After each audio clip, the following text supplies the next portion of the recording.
I call the meeting of the Wellfleet School Committee to order. Okay, and I'll call the Wellfleet Selectboard to order. Time is now 6:06. I promise not to read it again. This Efficiency and Regionalization Committee has been meeting for several months, well, about a year or so. And they're here tonight to present the findings of what they've come out with. But as you all know, over the last several years, school enrollment has dropped in a number of the towns, dropped here in Wellfleet. It's a little bit better stabilized over the last year or so, but it's still 80 some odd children in a very big building. And operating costs and staffing pressures have continued to rise. At the same time, school facilities across the region require significant capital investment. Our own elementary school, depending on the report, they range from anywhere from about $3 to $14 million, depending on the amount of work that you're planning to put in or what would need to be done. So the four towns got together, applied for a regional grant, and were successful, the towns were, and this study was commissioned to look at issues that are pressureful to all of the communities in a holistic approach rather than town by town by town trying to solve things themselves. Last year, the steering committee, which is comprised of representatives of the select board, the school committees, and town administrators or managers from the respective towns, and the superintendent of the Nauset Regional District, was assembled. And just to recognize the folks, Barbara Carboni represented the select board, Martha Gordon represented the school committee, I represented the town administrator managers. Glenn was at all of the meetings representing the region as well and gave us really good insights on how things work with the region. It was very helpful. The group went out to bid, RFP'd, and selected HMF Architects and Civic Solutions to examine the opportunities and challenges facing this region and to explore paths forward for elementary schools in the broader regional system. It's been a very difficult and daunting task. There's a lot of different opinions on the committee, and the consultants did, I think, a fair job in trying to harness all those horses into one report. At the end of tonight's presentation, you'll see that the committee looks forward to continuing the work, depending on what the townspeople in each of the communities decide they want to do. But tonight's presentation is intended to share the findings of the work that has been done to date, explain the process that led to the development of the different scenarios that are going to come forward. They're not options, they're scenarios, and we want to keep that word very clear. We expect that this is going to take about an hour, and at the end of this, the school board and the select board chairs will facilitate any question and answer or dialogue period that you may have. So with that, if it's okay, I would like to turn this. Before we get into that, can I just make a disclaimer? Sure. Use your mic. Sorry, you weren't here last night, Right, because otherwise you wouldn't know what this was. So as people may be aware, there's a recount for the Wellfleet Select Board election.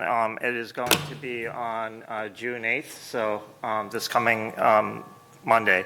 The town clerk's put in a huge amount of work into this, and currently I'm serving in a holdover capacity. I think it would be inappropriate to swear into a new term until the recount is finished. But town council has weighed in Either you can swear in for the new term or basically continue as a holdover until the election is decided. And just so people are aware of that, but at the same time, unless it's absolutely necessary, or the other night, the only example of not necessary was actually the minutes because I was there. I'll be participating but not voting. I think that's the best way to approach this, so thank you. Thank you, Mr. Curley. I'd like to now turn this over to the consulting group, Lori and Justin from HMFH Architects, and Justin and Paula from Civic Solutions Group. Okay, thank you very much. My name is Lori. My fellow Justin, we have two Justins, just to make it simple, is not here tonight. He's probably on Zoom. So we would like to try to, I saw that somebody has a stack of paper over there, try to collapse a lot of pages of information over the last, we started in August, 10 months into a 1-hour presentation. Sometimes you're going to ask us something, we're going to say it's in the report, only because we couldn't cover every nuance of it. I am with HMFH Architects. I'm an architect and a principal in the firm. Our focus is school design. And Justin and Paula with Civic Solutions Group are actually former school administrator types and governance, and so they come with a strong background at looking at school systems. So the diagram, which you may choose to look over at the screen there, just gives a broad brush of all the work that's been done in the different categories that we did the work, starting with site visits and investigations, all the engineers and architects and designers and the CSG group. We went to every school, we met with all the principals as well as with facilities folks in the buildings to really understand the existing conditions and operations. And from there, we went on to working through different levels of priority development, reaching out to the community. You'll hear all about that tonight. We also developed with the steering committee and with a lot of input from, again, the principals group, superintendent of schools and everybody, priority framework. The concept around that very simply is that it's a way to measure different scenarios that were put forth. Ultimately, we've developed the full report to put it all together, and really this is our last stretch of it, which is presenting to each of the 4 towns, 3 this week and 1 on Monday night. So you get the benefit of not being the first time we've done that. Doesn't mean we're going to be more smooth, but we are excited to be here and talk with you about it. So next. So this is our agenda, and basically it is sort of walking through the report in a lot of respects. So starting with existing facility analysis, I'm going to start with a little brief caveat for those who are familiar or not familiar with an entity called Massachusetts School Building Authority. MSBA. You'll hear me reference them a number of times. They are the state's funding mechanisms for schools. And as such, they work throughout the Commonwealth, and they have established what they refer to as their guidelines. So a lot of things that I might reference here and there in terms of percentages and things like that are sort of in response to and comparison to that entity. Nothing in here says that any community needs to engage with them. They are just a true benchmark for the state. So this first slide here, high level. Right, can you move that forward or make it larger? Maybe. We didn't set up the room. Yeah, you can't move it too far out. It's plugged in. I just, mine is full screen. Maybe Gabriel. I agree. I mean, it's useless if I can't read it. I can give her my report. I got. Yeah, You brought an extra copy for me as well. Yeah. Well, I got the one. idea of making it bigger, yeah. That's one person, that doesn't help everybody. Like I don't need. Getting better, getting better. Is that full screen? All right, it's still small. Okay. I'm thinking that's you know, we're all relying on a cord. I understand. So again, we studied the 5 buildings. They range in age from 1938 to 1996.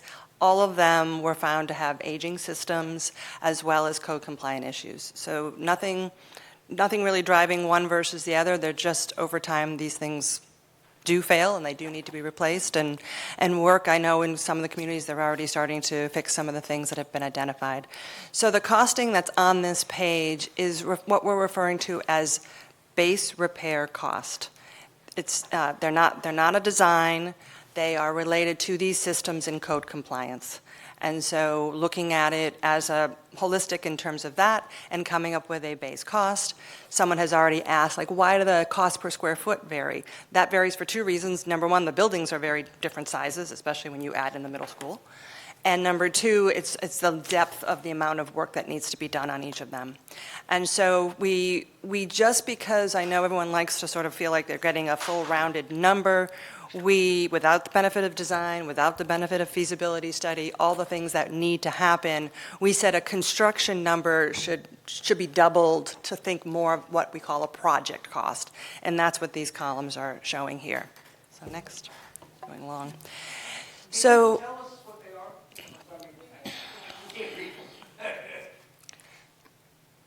you want, okay, so Eddy Elementary is 18 million, Stony Brook is 44 million, Orleans 36 million, Eastham 16 million, Wellfleet 30 million, Nauset Regional 50 million. And I believe this is all, this not only is the whole document, but also the presentation will be up on the website for people to really zoom into the different pieces. So we looked at space efficiency, specifically around classroom size. On average, the elementary schools are about 15 students per class. Again, not universally, but on average. The middle school is about 18 persons per classroom. We looked at this in terms of, again, in relationship to MSBA percentages. The general efficiencies range from a low of 57% to a high of 78% in terms of classroom utilization. The next slide. And then overall building utilization, and this is a factor in relationship to the number of students being served in the relationship to square footage. And that's the overall building utilization. Again, this chart will highlight what MSBA would say per student square foot would be. Thank you. And again, the utilization is also providing a range of a low of 26% to a high of 65%. One of the things we caveat in particular about Nauset Regional Middle School is it seems like a low number, and part of that is because it does have the large auditorium, the gymnasiums, and a lot of larger cafeteria. Those shared use spaces are larger than what the state agency would say are needed. And I would also add that the state agency doesn't fund auditoriums in a middle school. We can question that, but that is the operation. So that number is a little, in our opinion, a little skewed just because of the large shared use spaces. Next. This is a graphic. It's a little easier to see then because it's just a visual graphic. Green being good and yellow being fair and red being poor. We sort of had made this chart at one point just as a quick snapshot visual to sort of see. Again, a lot of this conversation is just an understanding of what's happening between the 4 towns. It's not, a comparison against some magic number. It's just sort of in relationship to each other to understand the needs. Next. Okay. Graphics. The next thing we did beyond analyzing the buildings was, can you hear me? Is this microphone working?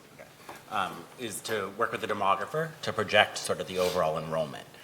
What I would share is that over the last 5 years, there's been an enrollment across the 4 towns in the middle school of about 12%.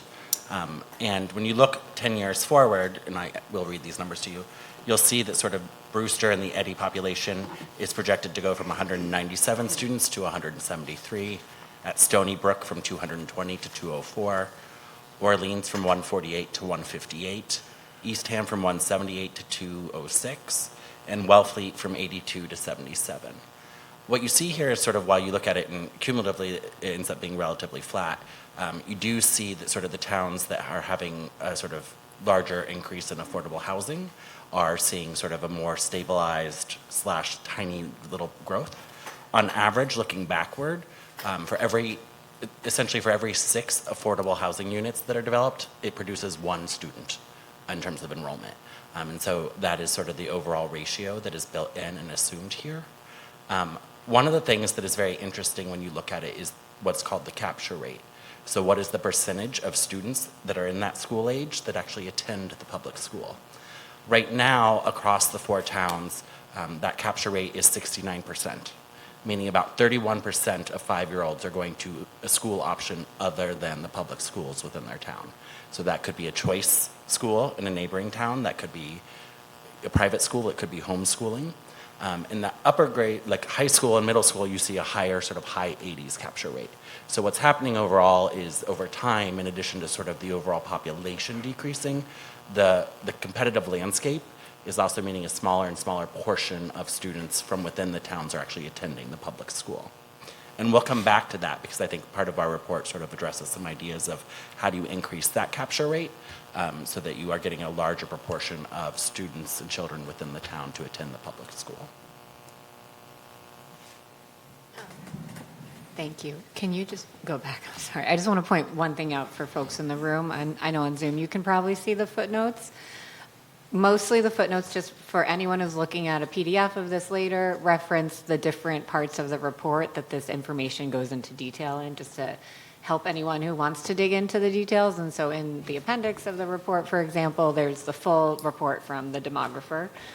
So you'll see these footnotes throughout, and when it doesn't point to an appendix, we will tell everyone in the room what the footnote actually says also. Sorry about the small screen. So next, we're just going to take a look back at the last kind of 9 or 10 months or so. And as Lori talked about, and I see some familiar faces in the room who were at the community engagement sessions we did in the fall, all about creating the priority framework that really drives the study. And we came to this work really wanting to make sure that community values would shape the scenarios that we're going to go over tonight. I think that was a really important aspect in terms of the selection committee when we first started in this work. And so the priority framework, as some of you know in this room, was developed through multiple inputs, interviews with school and district leaders, a thriving school exercise with the steering committee, and for any of you all who participated in the fall, we did the same thriving school activity in person, in engagement sessions across each town, a virtual session, and a survey. And so the goal was really to step back and find the commonality across all the towns, answering the question, what is a thriving school for the Nauset region? And it really kind of showed us a really strong alignment around core values and highlighting some areas of tension. Preserving small school identity, preserving town identity was really a part of it, but also wanting access to broader programming and more services. You know, the tension there between what's available in a small school and wanting more programming is just a tension that we need to acknowledge. And so you can see the 5 buckets here that we ultimately landed on for the priority framework. And it really reflects what we consistently heard from school leaders, community members, staff, parents, and of course the steering committee. And this is not a right answer. This is not we came up with a number and this is how all the scenarios are going to be evaluated, or even how towns should be thinking about using this framework moving forward. We really hope it just provides a common language and a shared lens for everyone to think about pros and cons and trade-offs with the scenarios we're going to go through tonight. So you might be wondering how the steering committee got from that priority framework that is really aspirational into the 4 scenarios. First, we actually explored school models. So the 6 different school models represented a broad range of approaches, and we discussed them in focus groups with parents, teachers, district leaders, administrators, and the steering committee, and that priority framework was the basis for our discussion.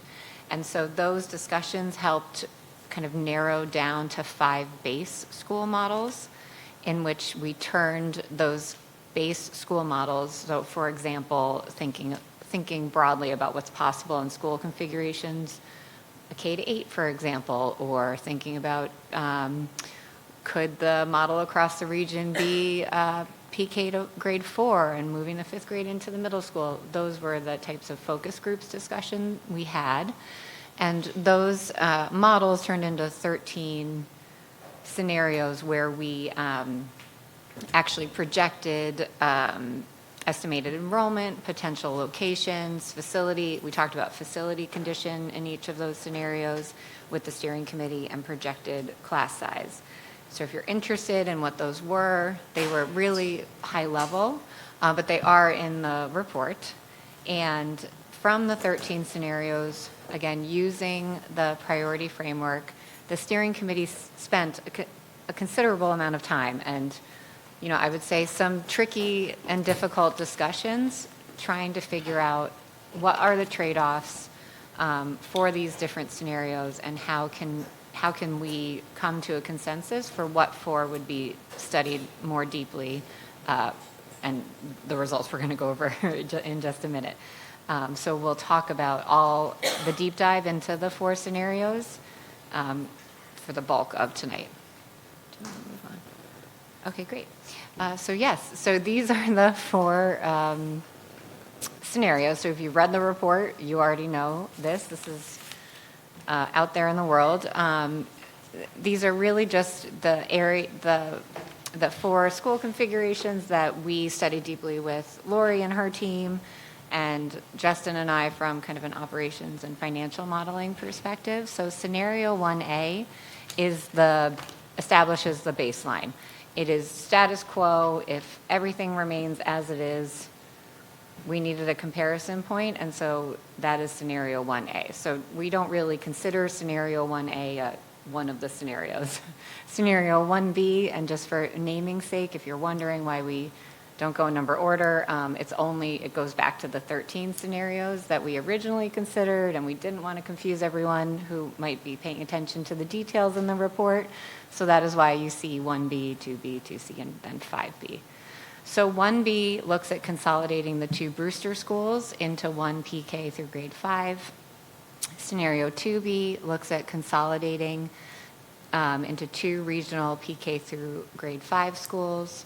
Scenario 2C kind of extends that and looks at the impact of 3 regional PK through 5 schools. And then 5B looks at consolidating into 2 regional PK through grade 2 schools, so similar to the Brewster model, and then having 1 singular grade 3 through 5 school for the region.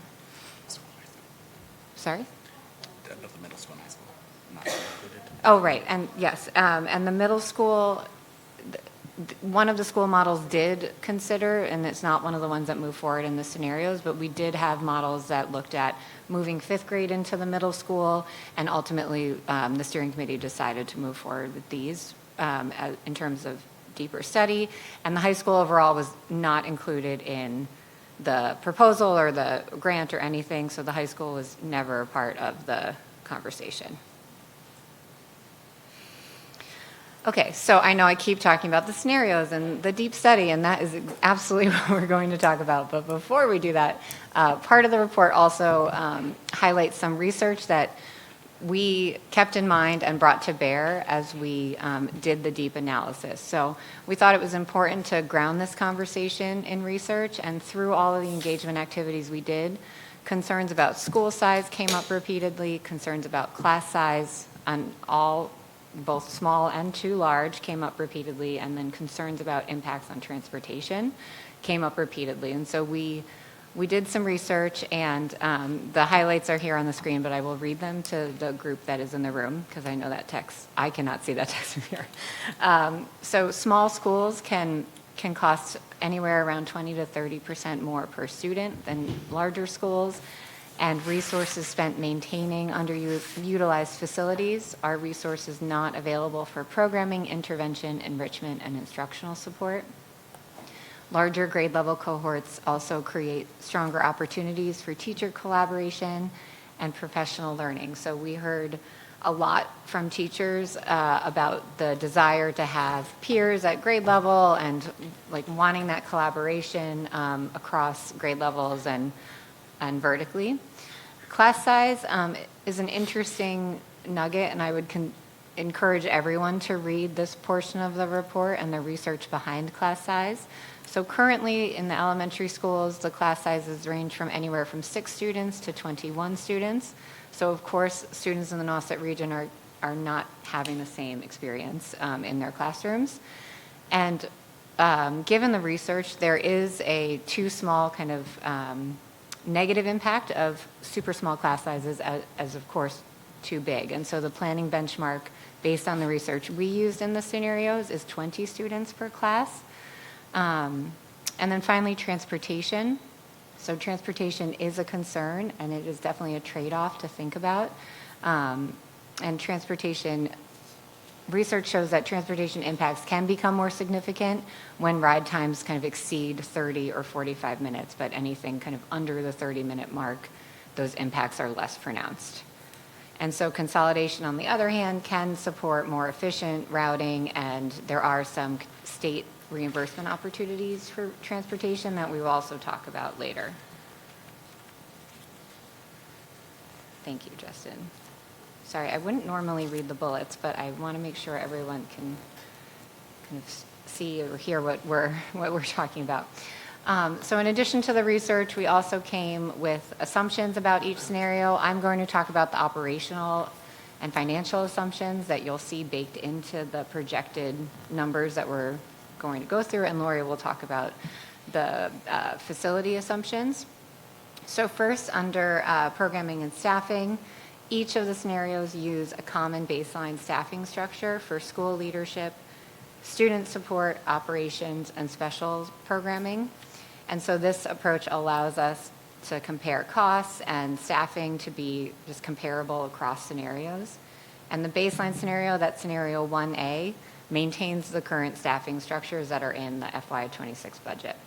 And all of them assume that the regional sale program will remain at Brewster in all of the reconfiguration scenarios. Next, as Justin talked about, the 10-year enrollment projections.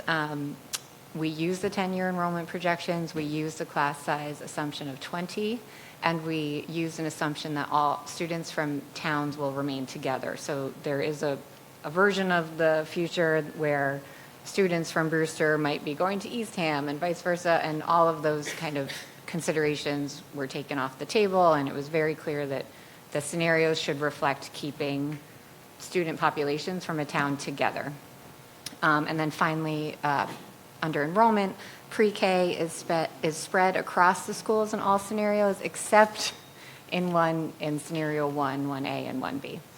And finally, for financial projections, we use the actual district budget data over the last 4 years to calculate growth trends, and then put a compound annual growth rate at a 10-year horizon.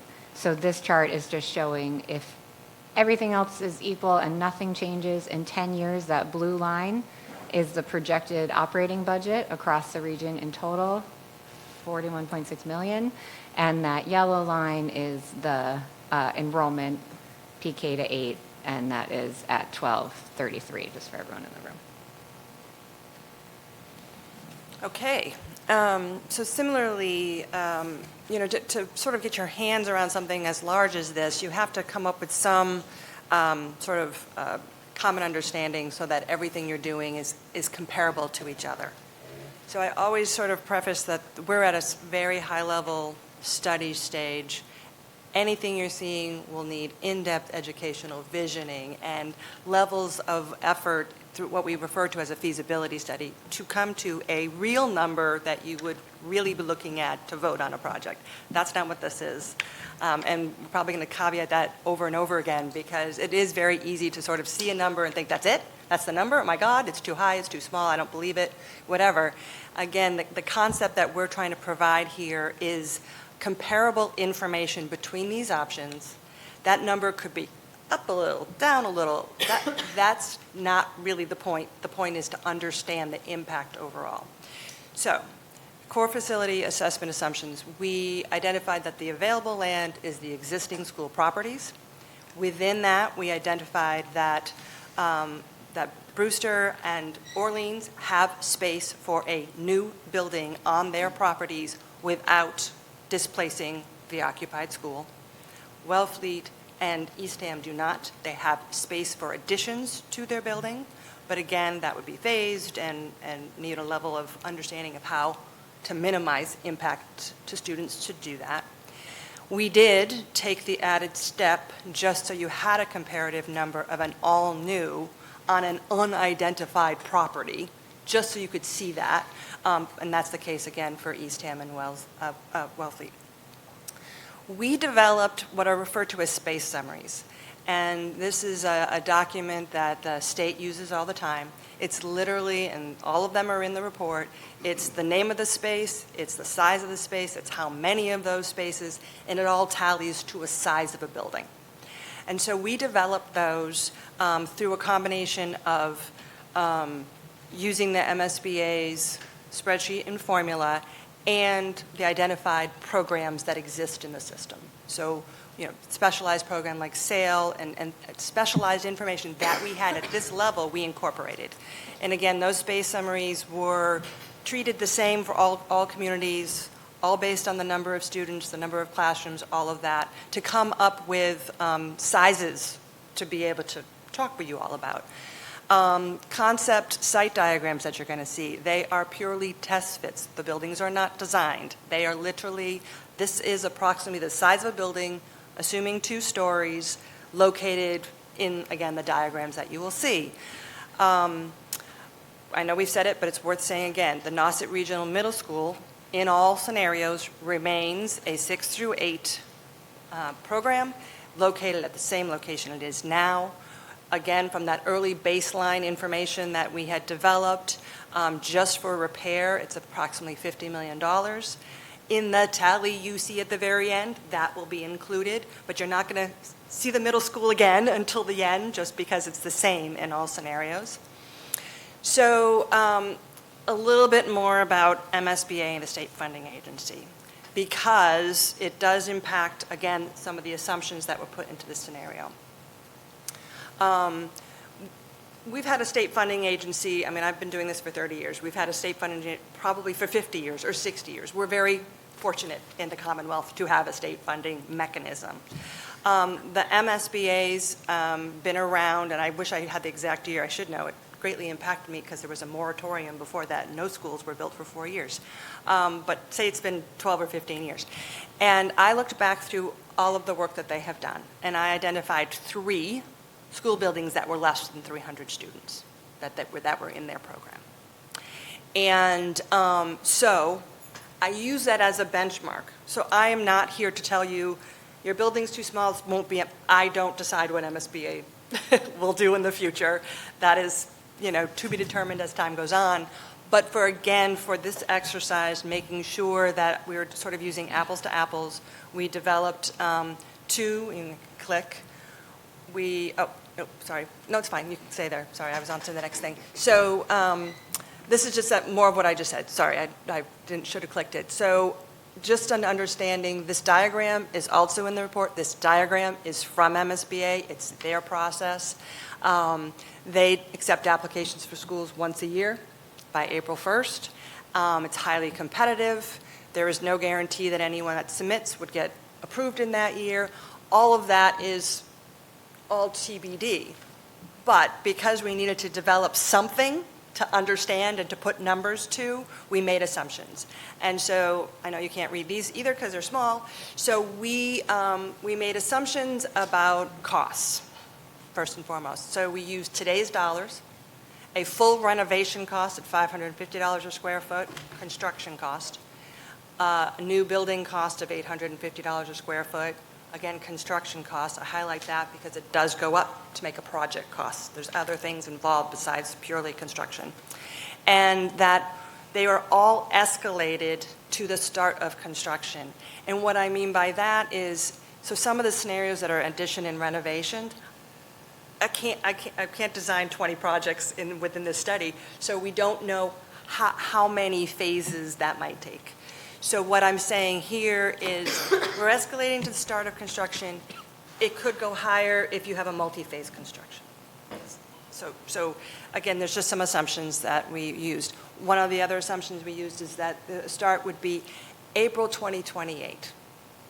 Again, you might be ready sooner or later, we don't know, but we sort of felt reasonably comfortable in talking with the steering group that certainly wouldn't be 27, too early. So the difference you're seeing on these two charts, the top one is with MSBA, the bottom one is without MSBA. And it is showing that the MSBA project is a longer process because they do have their set process.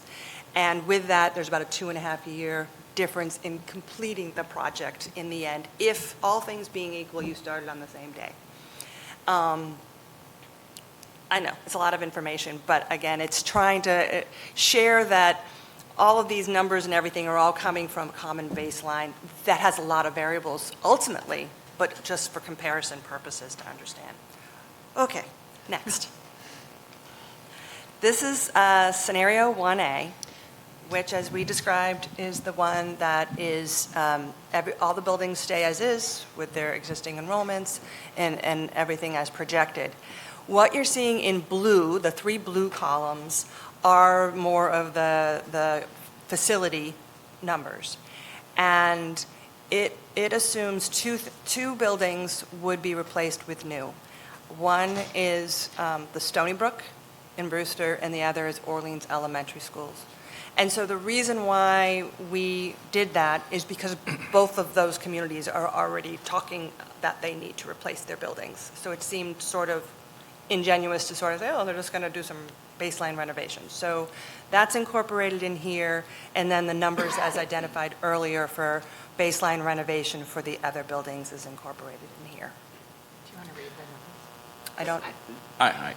So similarly, you'll see on here, we have the projected enrollment, the projected sections and average class size, and the projected operating budget. All of these are sort of on Lori's last schedule when you saw the longer timeline.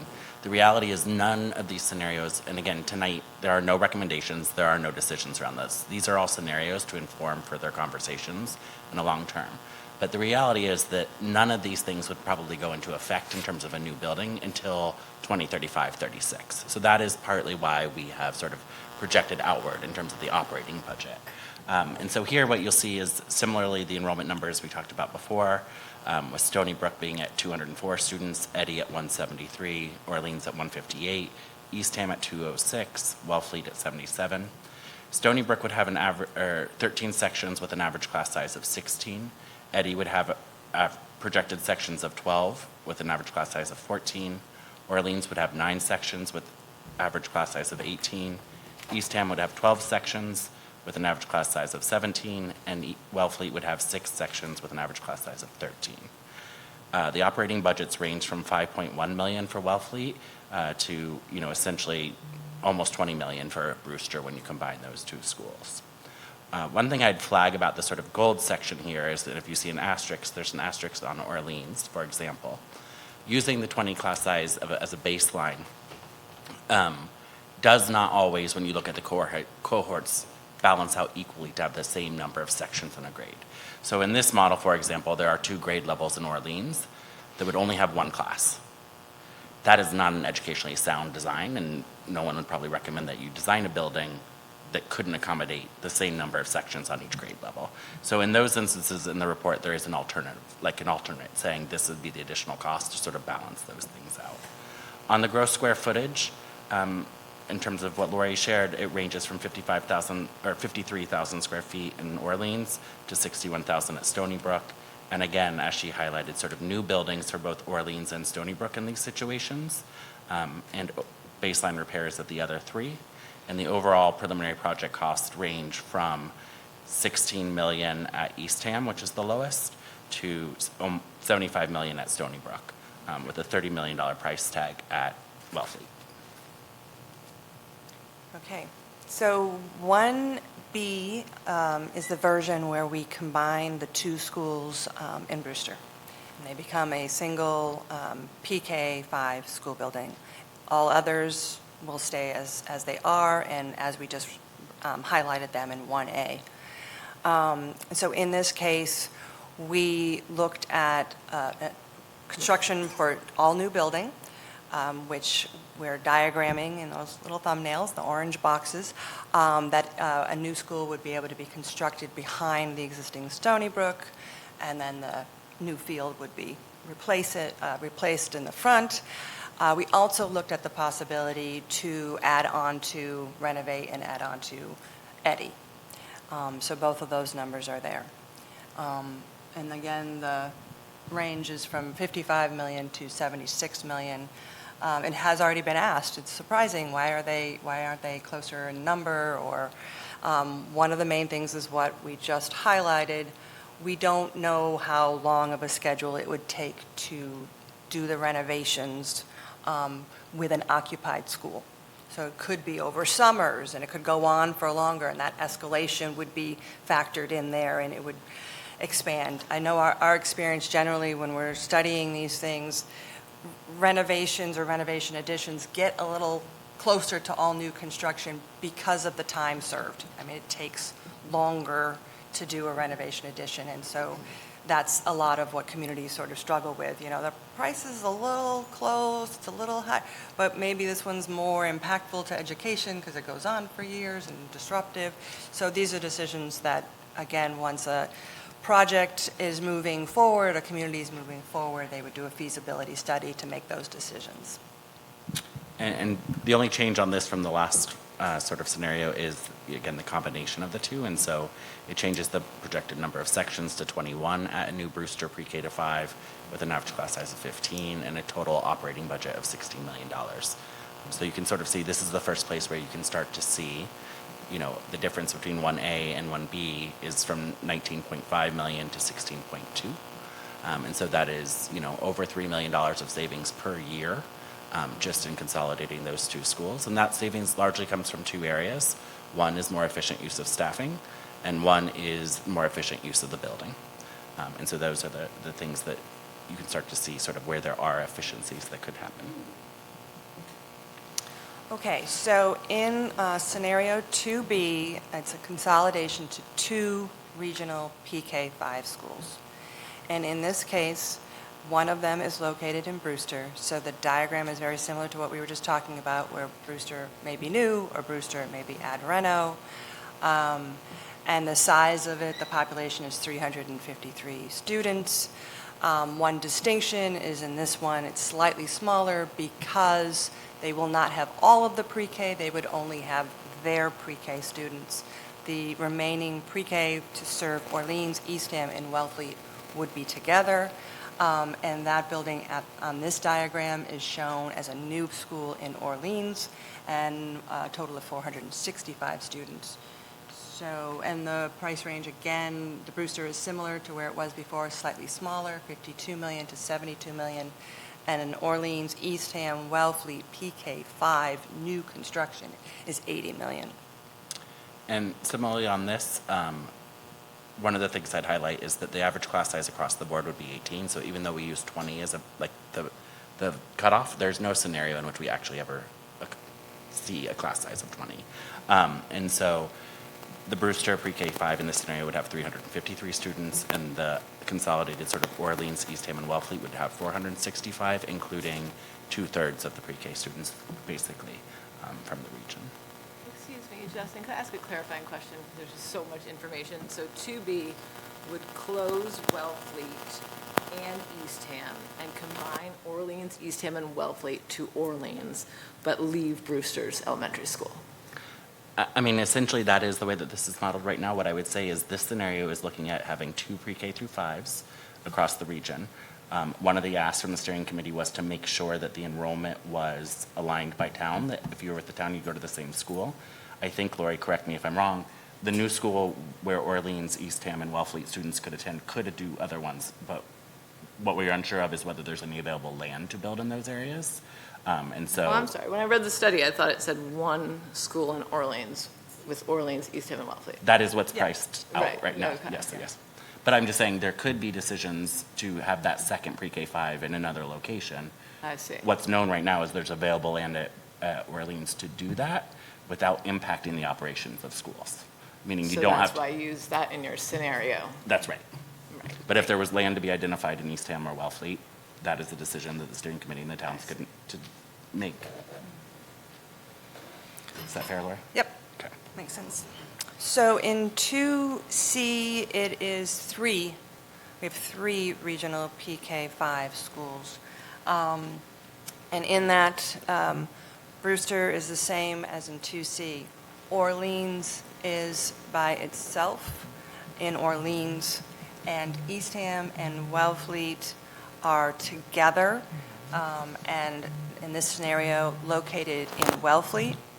And we did a diagram for how you might add on to the Wellfleet Elementary School, and we also provided a price for new construction, again, site unspecific, because we don't know where that would be.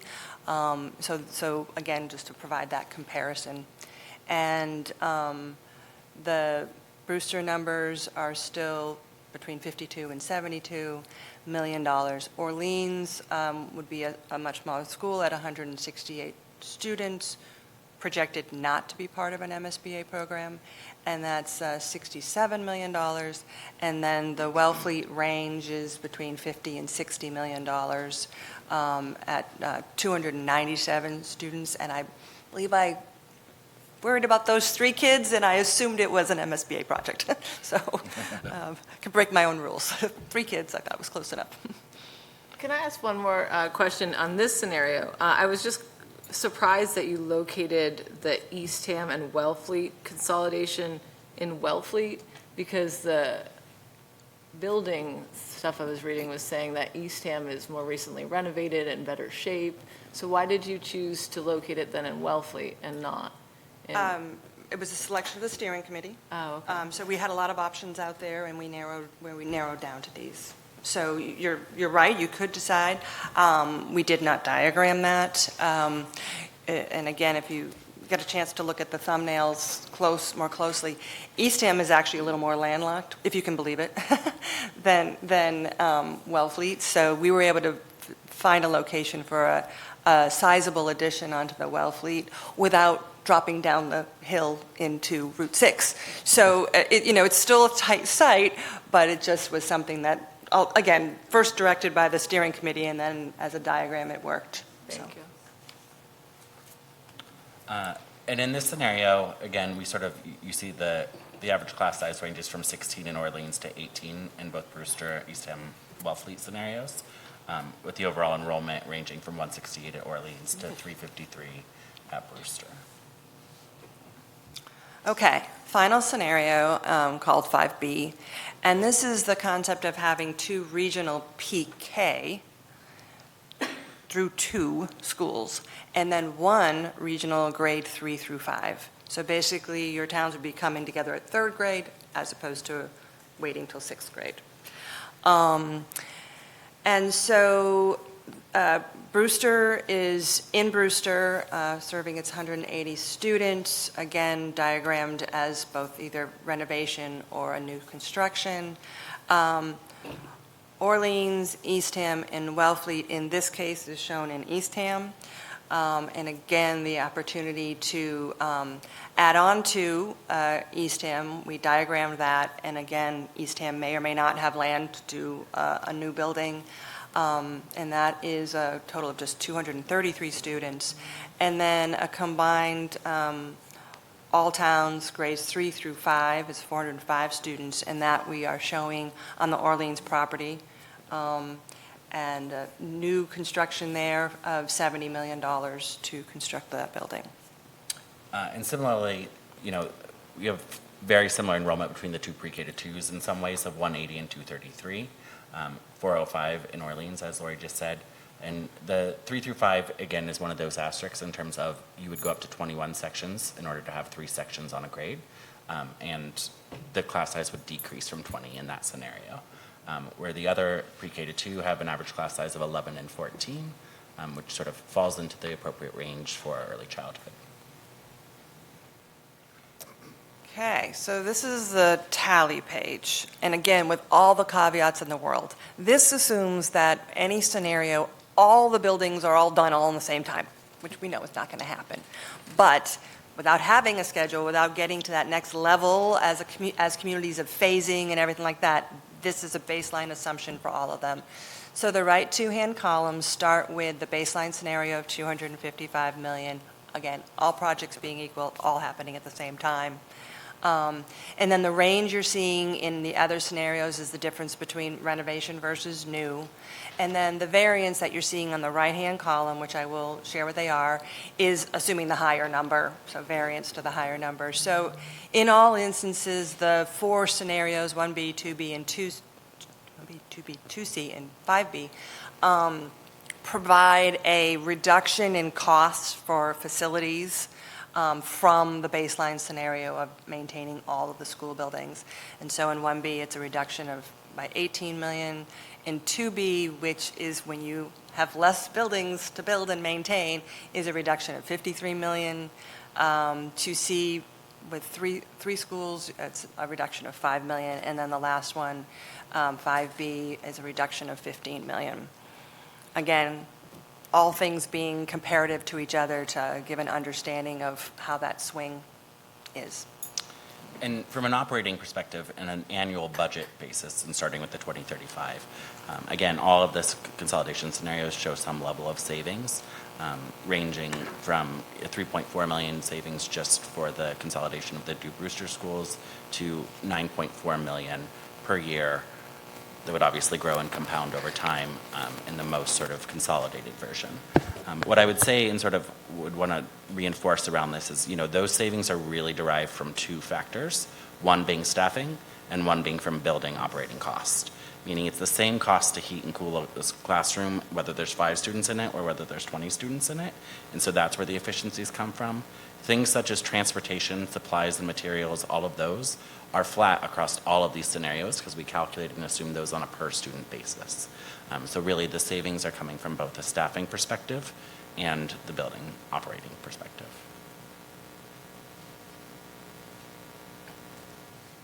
Okay, that was a lot. We have more to go over with you all. And so that is the bulk of the report, is this deep study of the scenarios, but we would be remiss to not also report out to each community and the steering committee, of course, the opportunities that we heard come up throughout community engagement, and really kind of thinking about, okay, if we're talking about regionalization opportunities and potential long-term savings, like where could those things be reinvested? So that's what we'll be talking about in this section. So 3 opportunities really emerged consistently throughout community engagement and steering committee discussions. The first is about curriculum alignment. So the region, and I don't want to discount this, has made significant progress by adopting and implementing a common curriculum.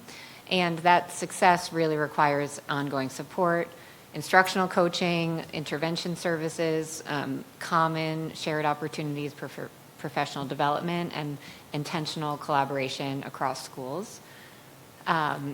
Second, an opportunity to invest in global learning. So as one of the kind of strategic goals of the region, global learning opportunities, it's in the priority framework, world language opportunities all came up consistently among community members, expressing a desire for stronger opportunities in this area.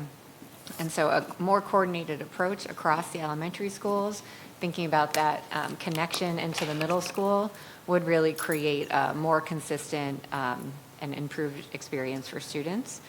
And third, after-school programming access was discussed, and it really varies across the 4 towns. Here, the school runs an after-school program. In other elementaries, it's run by community partners, and the availability, cost, and structure of those after-school programs is really different depending on where you live, and that access and kind of difficulty that some of that creates did come up quite a bit in community engagement.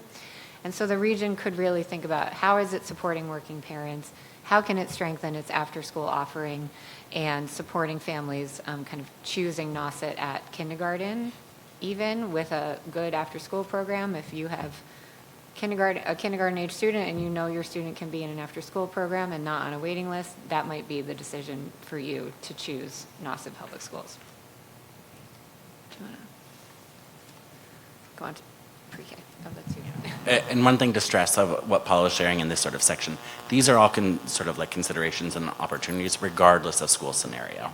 And so these are sort of more broad blanket, regardless of what school configurations would look like, are considerations to take into, for the towns to take into consideration. So one of the things is, in all the scenarios when we talk about pre-K and it being sort of allocated by towns, right now the pre-K program in the Nauset region is an integrated pre-K program, meaning it is there to serve special education students. There is a proportion of the seats that can be filled by general ed students, as long as they stay within the state ratios. In all honesty, the general ed students, because of the proximity and location of that, are very, the access is limited across the 4 towns in terms of who fills those seats. One of the things that we have sort of thought about and talked about with the steering committee a little bit, and sort of including here, is whether or not there is sort of more of a move across the entire region towards a more universal pre-K. And there's a few reasons for this. One is obviously there's a lot of well-documented sort of evidence around the impact of high-quality public pre-K programs in terms of graduation, rates increasing, student success rates increasing. Overall, towns, cities, communities see a $17 return on investment in a pre-K program in the long run. Beyond that, one of the big factors too is as you look at the enrollment scenario across the region, there's a lot of evidence that shows the likelihood of someone attending a public pre-K program and then staying enrolled in that system for the duration of their education is high. On the inverse, if someone is enrolled in a private pre-K program where that setting offers private K through 5, the likelihood of them transitioning out of the private setting into the public setting is also low. So as we look at that capture rate that I mentioned earlier of 69%, this could be a way to think about capturing more students. Are there currently students that are, not coming into the public schools because they are already starting a relationship with a private provider and staying there? The other thing I would say, because as we felt conflicted as we looked at this, because also early childhood providers play a really critical and important role, and there's a lot of amazing sort of community partners in this work. I know that there's an amazing one at Wellfleet. And so one of the things sort of to think about is there are a lot of state funding opportunities, including what's called a CPPI grant, which is a funding opportunity to pay for pre-K as long as it's in partnership with community-based organizations and other early childhood providers. So there is a scenario where you could get state funding to help pay for some of the private providers that are out there, technically offer a public pre-K option, and also sort of increase your overall capture rate and enrollment. The next is governance. This is, I can walk the room through that. do you want to, okay.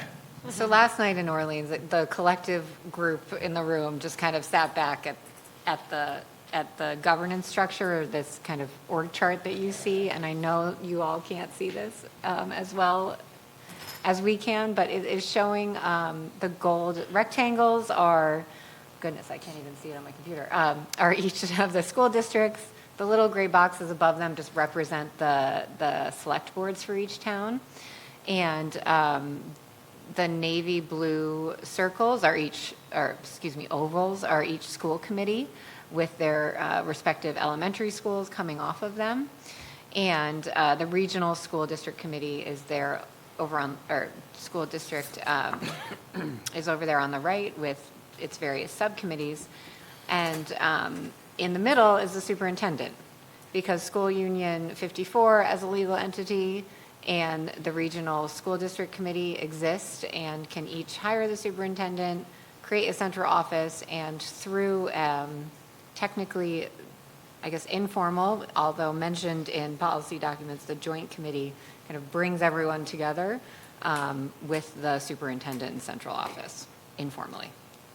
So that is what is represented up there. That is what's represented. When you analyze this, essentially what this means from a superintendent perspective is that he has 30 school committee member relationships to manage versus sort of a more normal size of 7 to 10 for a superintendent. He and his team have to attend 150 meetings per year, and essentially 32% of the time of the superintendent is spent preparing for and attending meetings. So that is sort of one aspect when you think about the overall time impact on that aspect of it. The other things we've sort of heard is that it is also becoming more and more difficult to recruit this number of school committee members across the region for folks that are directly impacted and invested in the schools. And overall, the research shows that like the biggest indicator of stability at a leadership level, which in education, in order for there to actually be change, those impacts are generally 5 years. So if you set a goal to accomplish something, it's going to take 5 years for those things to happen. One of the biggest sort of variables on leadership stability is the board relationship with the superintendent and his team or her team. The more complex it is, the more dysfunctional it is, any of those factors, the more likely you'll have continuous and ongoing turnover.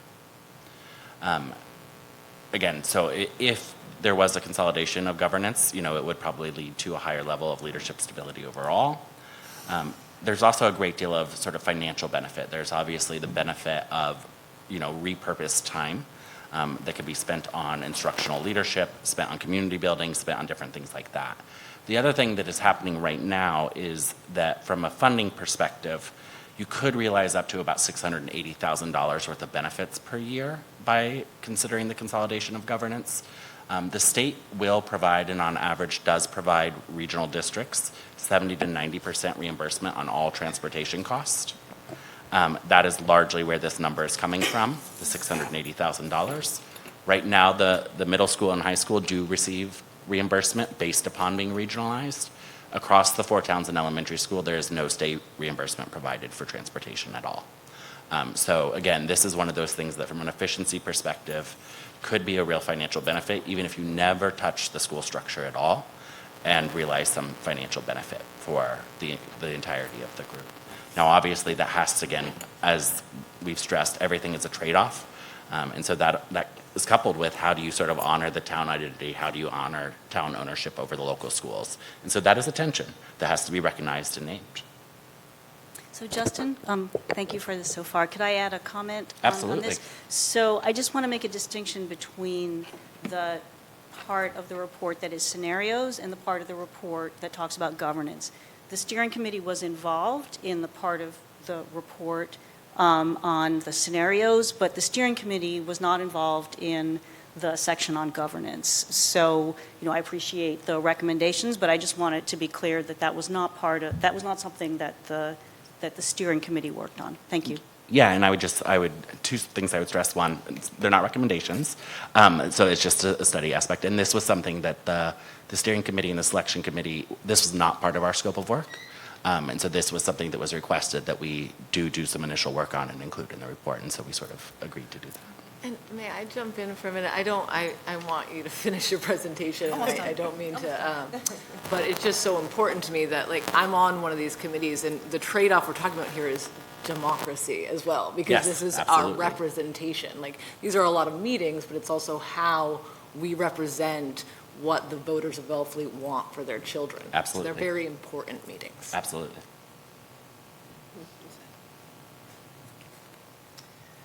Okay, thank you. So the last consideration, and again, these are considerations, and as I said earlier, these are things that have come up over the course of the study that we would be remiss to not include them. And this is, yes, the last one. This is the last consideration around functional regionalization, and what we mean by that is looking at like several operational functions that while the region as a whole is working together in many respects, there's fragmentation across the elementary districts where it might make sense to look at, would it work for us better and would it provide better outcomes across the region if we thought about regionalizing some positions or even creating new regional positions. So one is facilities management. And so without dedicated regional leadership, this means that school leaders are taking on those responsibilities, for example. Specialized services and instructional support. I think we touched on it a little bit with the curriculum alignment aspect and those support, but also in terms of specialized position to support student needs. Those shared positions are difficult to establish, and flexibility is limited to kind of redeploy or move staff around based on student needs, and kind of staff members losing out on the ability to share expertise across schools. In human resources, the elementary school employees are technically employed by each respective town rather than the region, and so just one example of this coming up is teacher seniority doesn't transfer across the region. So if you're in a position where you might need to make a move, but you want to stay in the region, seniority is a real factor that you have to consider if you're thinking about changing positions. And then in finance and operations, where there are 4 separate platforms, all kind of creating inefficiencies, there are lost grant opportunities, and so we heard about grant funding for elementary programming is applied for by each separate town, and that's really limiting the region's ability to kind of pool remaining balances, share unspent funds in terms of grants, or even apply for grants at a scale that would require a regional applicant. And so neighboring districts, and in the report there are just some examples of how neighboring regionalized districts have approached some of these functions. And it's really just an example for the region to consider, for the Nauset region to consider. And really these areas reflect a burden on administrative capacity and limits what the region can accomplish with its resources. Okay, so at this stage, these are the next steps that the steering committee developed together, and I would turn it over to one of our steering committee members to walk the audience through the next steps. Tom? And Okay, this is Barbara. time for any comments or questions. Yeah. Do you want to talk about the next steps over the next 6, that you all talked about as a group, the next 6 months and then over the kind of the next year? Oh, I see what you mean. Yes. Tom, I wasn't sure who was doing that. I can take it. Okay. We actually sat at our last meeting and decided what the next steps would be for this committee. I didn't hear you. That's okay. And these are the things that we decided to do. In the next 6 months, we did disseminate the report, and we're ready to collect community feedback here. We are going to continue as a steering committee, the 12 of us, along with Superintendent Brand, who is co-chairing the steering committee with Town Administrator Peter Lombardi from Brewster. We will schedule a series of discussion group meetings and also meet with the Massachusetts School Building Authority to understand what our options are for and our processes and timelines in association with potential financial assistance with capital improvements, both in terms of building new schools for the towns that need new schools and doing any kind of renovation that we need here. And then, we're going to, you moved that, sorry. Thank you. Establish a process for moving forward, establish deadlines for decision-making, one related to building projects with the Massachusetts School Building Association. Establish deadlines for decision-making and determine which scenarios and considerations to pursue for further study. I guess my question, since our next step is to take questions from the Select Board and the school committee, and I just want to open with one, and I'm thinking that maybe, Tom, you would be able to answer this, or perhaps Superintendent Brand would be able to answer it. I am wondering about, the bottom line is who makes the decisions about what we do here in Wellfleet in terms of our school as we move down the line. It's something I've been wondering about. It's maybe the biggest governance question that's on the table right now. Yes, sure, I'll take it. Well, I think, not having done this before, but I think the school committee needs to make a determination as what is in the best interest of the children. That's the first thing.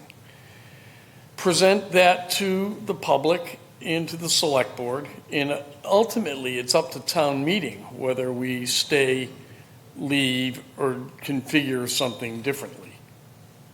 That's the Cliff Note version that I can come up with. And Dr. Brand? Is this on? Can Yeah. you hear me? It's not on. So I think a couple of things, and obviously I've had the opportunity to think a little bit more holistically about this, and as I've come to learn where Wellfleet and where our 4 communities are at. And if you'll just bear with me for a moment, I think that there are clearly a number of important tracks that sort of are side by side relative to this presentation and the discussion. The first, not exactly applicable because it's not accurate here in our 4 communities, is that I think a lot about the scenario that if we were one single district, Sandwich Public Schools, that had 7 schools under one umbrella of a governance structure, the reality that's not so unique, I can tell you, having served in many different districts, certainly around the Commonwealth prior to coming here, is the reality that is being faced collectively by the 4 communities here that we're talking about is that over time, the needs of school facilities have crept up. And this is not at all are these 4 communities unique? You would not have to look very far and wide across the Commonwealth, across the country, in terms of the number of school facilities that are in need of repair, renovation, or new construction.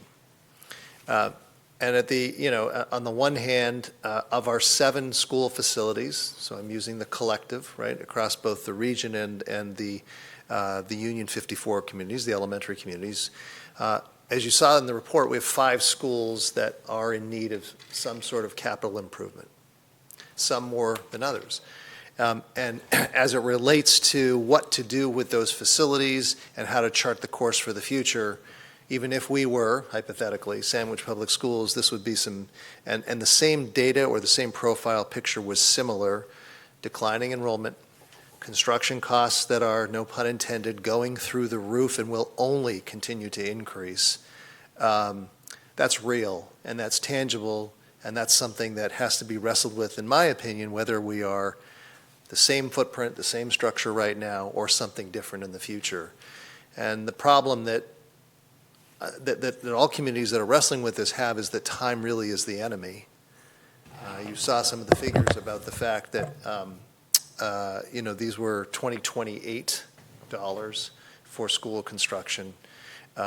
Having been heavily involved in school construction in the district that I was previously in prior to coming here in July, a couple of things that I've learned, and that is that if you are a community that relies upon or will rely upon Massachusetts school building MSBA support, the only grant funding that's available in the state, Nauset Regional High School was obviously a benefactor of that. The reality for participation in that program is a couple of fold. One, you can only apply once a year. 2, every single year it's highly competitive to get in. In the district that I was in previous to this, I think there were 75 or 77 applications, and there were 12 projects that were awarded. And 3, it usually takes about 7 years to build a project. So the longer that a decision for communities are facing to wrestle with the weights, the longer that pushes it out and the more that the dollars go up. In terms of the governance piece, though, certainly and understandably, and learning more about, what this might look like for the future relative to Wellfleet. And this would hold true for any of the 4 communities that are currently a part of Union 54. I've learned a lot in this year. By no means am I an expert on all sort of aspects of this framework that ties the 4 communities together, but here's what I can tell you and what I've learned. That the first off, certainly it's entirely possible for any of our 4 communities to withdraw from Union 54 and operate a school or schools, if it was, say, to Brewster on their own.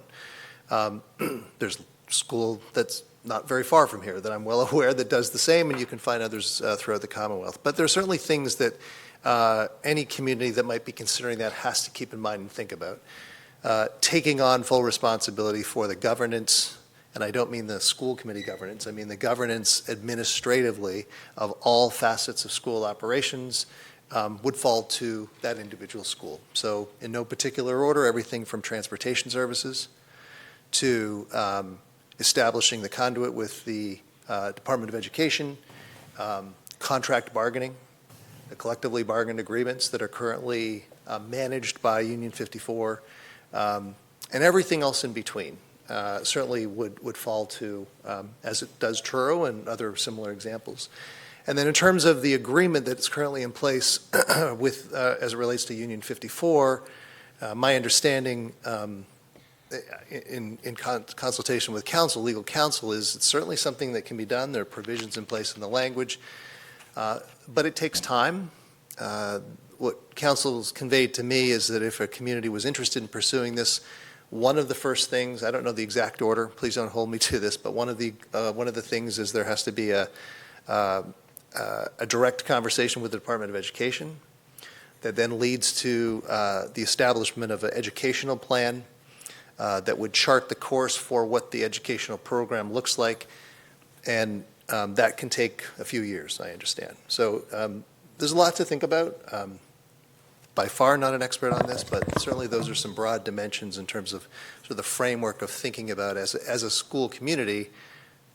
What if it was any one of our 4 communities, if this was something that that was of interest, there's certainly things that have to be worked through. Through the chair. Well, one of the things that we haven't talked about, and it's really not school-centric, but it's something that all of the municipalities are going to have to think about as well.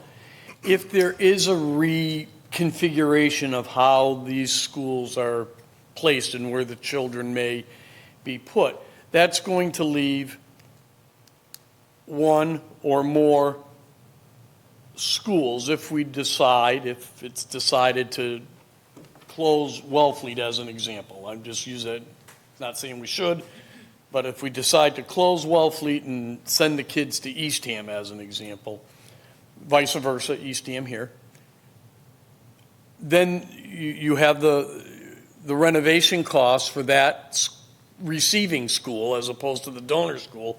The donor school, if you will, is now vacant. Okay, so we're going to be spending money on renovations, which are necessary, but then we've got not Wellfleet or the other towns, then you have a building that you have to determine what you're going to do with it.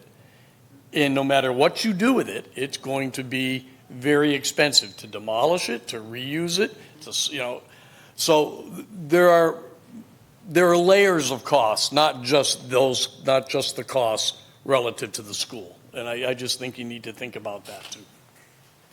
Are we? Martha, can we? That has never happened before. I'd love to comment if I just could. My name's Melissa Lynch. I think I know most of you in the room, but I'm a school committee member and a parent of a 5th grader and a little guy in Montessori. And I have to give you a heads up that I'm going to be rather blunt in my comments, and I recognize that some of you in the room may not be particularly happy with them. But in no way do I see regionalization as an opportunity. I think it retracts from our community, it retracts from who we are.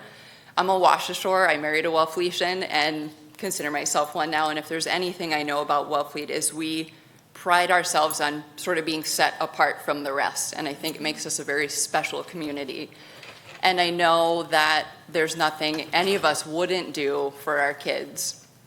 I see a lot of red tape, lots of reasons why we should not separate from the district or the superintendency union, but Wellfleet has always been able to figure it out. I saw the numbers come together for Maurice's campground.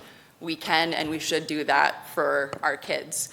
We've all had the luxury, I'm looking at Nina and Al, Elsbeth, even Jody, Joey, who currently, we have a thriving preschool. I'll start there. I rode my son to preschool on our bike this morning, on our e-bike, along with another parent.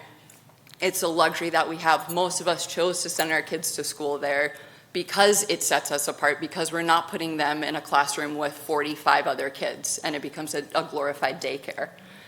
Our school is thriving. This is the best principal. I've seen a former principal, this principal. Adam knows our kids. He knows our community. The governance should be under Adam. Nobody knows our kids, their needs, better than he does. So again, no offense, this is nothing personal. I feel like curriculum across the board, what happens in one school should happen in all schools, is, as a former educator as well from elementary, high school, and even the university level, that's not something that you would pride yourself on. That's just, you're creating stock on a shelf of kids. What happens, and I've seen this time and again, we can't do this in the school because it has to happen in Brewster. I'm sorry, Brewster, take care of Brewster. Eastham, take care of Eastham. We are Wellfleetians. We need to take care of our kids, our school, and make the decisions as a community on what feels best for us. I think that's what makes us special. And so I apologize if I've offended anyone with these comments. It's truly, my heart rate's up. It's out of love. Love for our school. I've been very lucky to have my 5th grader go all the way through, and to think about my youngest not having the same experience that he did is truly heartbreaking, especially when we have a principal that has vision and drive. And I just think that we should not be afraid to do something different. And Truro does it, Provincetown does it, Wellfleet can do it. So, thank you.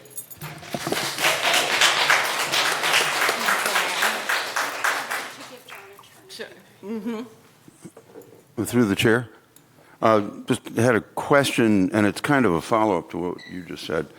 I'm curious as to how the figure was arrived at, the attendance figure in Wellfleet, projected enrollment 2035 and 2036, going from 82 to 77, when not only do we now have the just opened Lawrence Hill development, but something is going to be happening at Maurice's by that time. We don't know what yet, but there will be a substantial increase of some kind, including an increase in the number of children. Yeah. I'm wondering how this factors in. The other question I have goes to the facility condition, where Wellfleet Elementary is looking at a baseline repair cost of $15 million and doubled to $30 million. I know that there are issues there. I worked with the principal a couple of months back to assess the heating system, because they were looking at possibly $1 million or $1.5 million to replace it, and it turned out we're not going to have to do that right away. But $30 million, what's going on there that I didn't notice? Well, through the chair, if I could, that was beyond, that wasn't just construction costs. That was all the other ancillary costs that go in. I don't want to say added value, but you have your construction costs and your admin costs and your owner's project manager costs, all those types of things that would run into that. I don't know if it would exactly double, but certainly So the report outlines the existing conditions. There's actually a cost estimate in the report that outlines the cost. So it is all there. I certainly cannot cite all the items that are listed. And I know that you all have had your own study work, and so you have a lot of material to compare and contrast. The only thing that I would say is it's likely on the low end because the way it's set up, what's our number is a single project. And it's less likely, obviously, with an occupied school that you can, solve it all. I'll just call them, and there's an expression, summer slammers, right, to try to get all this work done. So we can't capture knowing how you would go about doing each of these fixes. And so our hope all across the board is the material provided in that stack of paper is helpful to you, that you can use it as a resource to make steps towards, fixing things at the school or any of the other things that you'd like to do. And Lori, that's volume 2, right? That is volume 2, all of it, 300 pages. And I just want to say, I'm going to take questions from the school committee, and John is going to take questions from the select board, and we're trying to take turns. And then we'll take questions from all of you, too. So, school committee. Closer, don't push it further. What am I- Bring it closer, yeah. You got to just about, yeah. You notice I don't wear hats either. I don't like it when people, don't look at me. I'll be much better. Katie, you had a Yes. comment or question. Yes, thank you. I just want to be clear for the public, only Wellfleet can decide to close our elementary school as it stands now. If we regionalize, that would be different. I have written something because I am not quite used to public speaking yet. Thank you to the consultants for your time and effort in putting this together. I can see that it was clearly very hard work. We have a gem of a school in Wellfleet. We have an experienced and responsive principal who works closely with his teachers, staff, students, parents, the school council, and this committee to continuously improve educational outcomes and to create a really exciting and dynamic student experience. Our teachers, staff, our programming, our aftercare program are talked about by other towns as model examples. Our students are thriving at Wellfleet Elementary School. Speaking as a committee member, but not on behalf of my committee, I cannot support any of these scenarios, save the first one, which leaves things as they are. I do not want to lose local control of my elementary school. Regionalization equals the loss of local control. It literally means the dissolution of this school committee that you elect and the creation of a regional committee.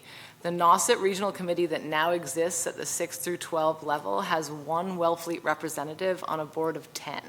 10% of the vote to determine how the elementary budget is used to create and vote on policies on curriculum, on screen time, on AI, to advocate for Wellfleet kids. One vote out of 10 to represent your voice. Since 1958, we've had independent elementary schools that feed into a middle and high school. And rather than viewing this governance structure as a weakness of Nauset Public Schools, I believe it is a strength. Local control preserves community identity and allows us to be efficient and in responding to the needs of our youngest students, and to be accessible and accountable to the people of Wellfleet as we work to better the educational outcomes of Wellfleet elementary children. And I will speak to for my committee when I say that we are more excited and committed than ever to advancing the bright future of Wellfleet Elementary School. Thank you.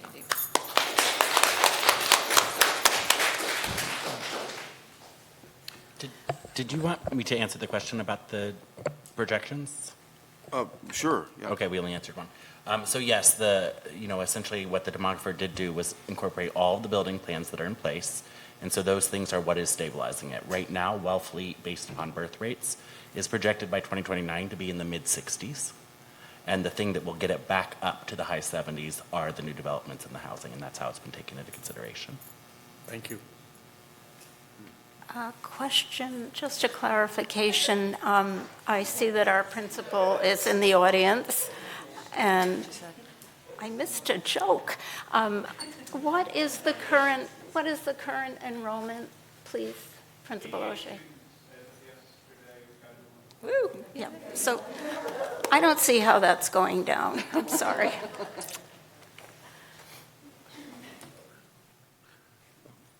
Are there questions from the Select Board?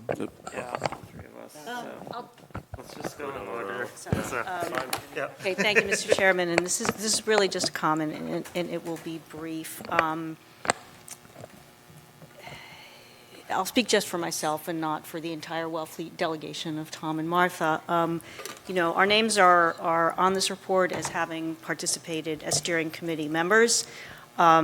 You know, I think it's been pretty clear to anyone who's heard my reports out on the steering committee's doings that, you know, the Wellfleet delegation's opinions on things are different than the other towns and the collective conclusions that are reached. So I just want to assure the public that the comments that we're hearing and that I'm sure will be expressed, you know, are comments that our team, well, again, I guess I should speak for myself, you know, we understand that. So I just want to make clear that all along we've represented Wellfleet's interests, but this is a group process of 4 towns, and this is where the report ended up. So thank you. Oh, Martha, I guess. Joan. I just want to thank Katie and Melissa for articulating so beautifully what I think is the heart of Wellfleet.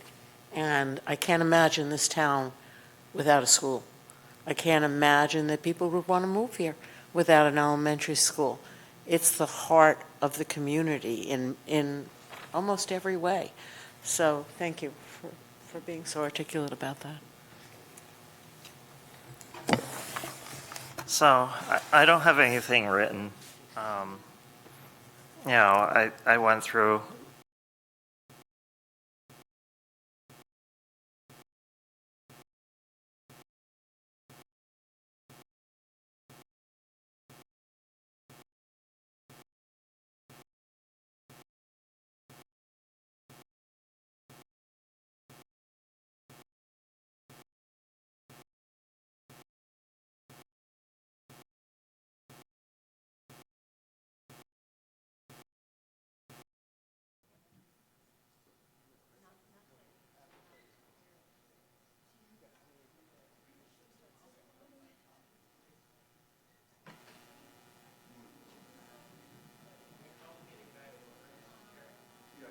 Because I want to give them. Where does microphone go? Does anyone on the school committee have anything else to say? Ryan was just. Oh, Ryan was not. I think Ryan's up. Take 2. yeah, he has to, Take 2. all right. All right, Here, John, I'll just give call you the meeting back to order. You're right there, at the very end. All right, I call this meeting back to order. So, you know, I was born here. I went to Wellfleet Elementary. Both my brothers did as well. You know, the number of students has shrunk a lot. You know, the town needs to come to grips with some of the causes for that. We can easily absorb additional students without increasing the cost and actually provide more doing it that way. You know, I heard some of the comments at town meeting about how Wellfleet's a retirement community now. So I went to college in Florida. There's a area in Florida that's called the Villages. They don't have any school systems.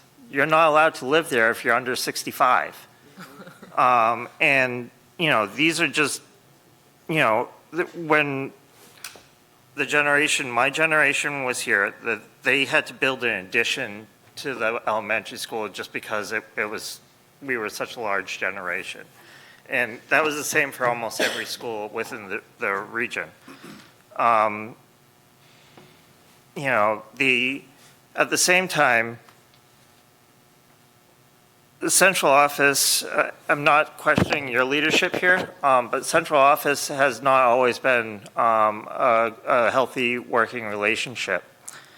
When I went through middle school and high school, the kids from Wellfleet were routinely picked on. People can testify that you had to fight almost every day. I had a teacher refuse to place me in a class because I was from Wellfleet. This was for an advanced placement class. The superintendent, or the principal at that time, later became the superintendent of the central district, or of the district as a whole, and only recently retired. So, and as part of that, there's a variety of reporting on incidents of bullying not being reported to the school committees, including ones that had agreements in place with the central office. So when I look at this, it's like, to me, there's that extra layer of protection, particularly to the youngest students, of having a local school here. These were real things that we lived through. I obviously hope that it's not occurring as frequently as it was then. I've had a number of people tell me it's not, so that's a big plus. But it was really, if you were from Wellfleet, it was really difficult at times. And a lot of that was because of the organizational culture that was fostered by both the superintendents at that time and the principals of those schools. So we just really need to recognize that. At the same time, we need to get real and be willing to address some of these issues on what is driving low school populations. It's been the school enrollment's been decreasing across the state as a whole for about 2 decades. In some districts, they've made up for it by adding pre-K to the public schools. But overall, across the state, the pattern's similar, but out here, it's even more extreme. Our school population is under 60%, well, it's decreased by over 60%. I think it's like 67% over the last 20 years. That's not including the additional students from Lawrence Hill, which we know that we've gotten a number of. But we have to be willing to actually make meaningful differences to try to address the biggest issue that is causing young families and young people to not be able to live here, and that's really housing. We can differ on exactly how we go about that, but fundamentally, we have to be willing to address it. And if we don't, the villages are our future. So, thank you. Thank you. Anyone else on the school committee? It's our turn. Okay, I just wanted to say that I was on the steering committee. I am on the steering committee. And I feel privileged to have been able to work with the consultants and my colleagues here and all over the Nauset district and our superintendent. However, I had a problem with the study, which I've expressed several times, and that is that we looked at consolidation before we looked at ways to make our system more efficient, certainly for the superintendent and all of the people working at central office, but for all of us. 30 people in a school committee meeting is absolutely tear-provoking most of the time. It's just not pretty. And it's certainly not pretty for people trying to facilitate the meeting, and certainly not pretty for the people at central office. But just thinking about them preparing, getting ready to prepare, how many, 6 or 7 budgets did you do? 7. Yeah, 7. At budget time without really a finance department in place at the time.